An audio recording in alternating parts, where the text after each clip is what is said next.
And what were some of the challenges that were difficult when getting started, and how did you navigate them? What were some of the resources that you wish you had back then?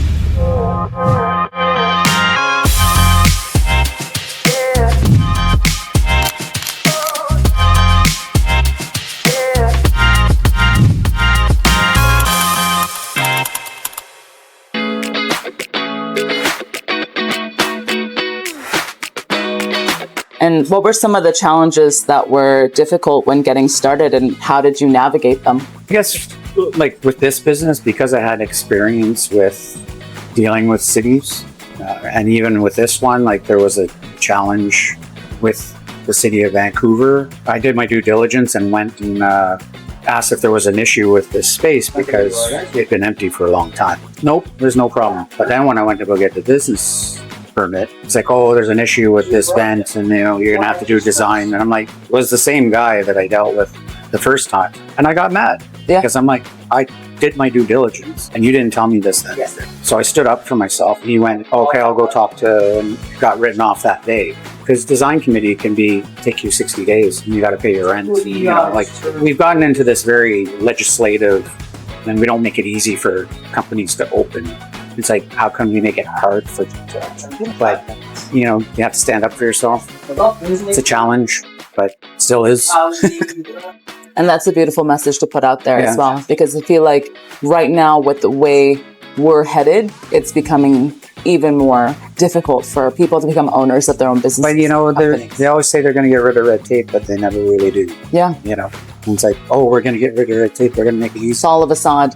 It's like when they patios during COVID, it was super easy to get one. Mm-hmm.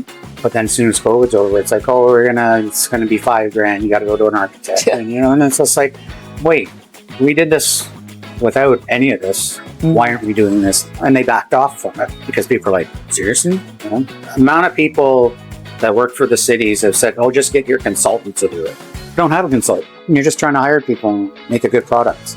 Yeah. So we need a bit more support from that level.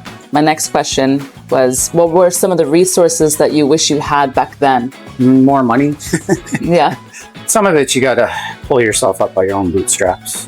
When we opened this, like my first month sales was like, oh my God. Terrifying. Yeah. Well, it seems to be a slow recognition by people. Even now, like we've been here 12 years and you're still kind of like, people come in from across the street. Oh, you're new. And I'm like, oh, I've been here 12 years. Yeah. I live right across the street. And the kicker is they don't buy anything and they never come back. So what's it matter if you know that I'm here? Like, it's not a thing, is you got to spend some money. And that's what keeps the business going. And then we tend to we get a little bit too caught up in like the Chipotle is open. So that'll go line up for that. What would be advice you have for people going into the service industry or business plan, but not that you can change to, like, you don't have to keep rigid, it's like you have to adapt. COVID was an adaptation.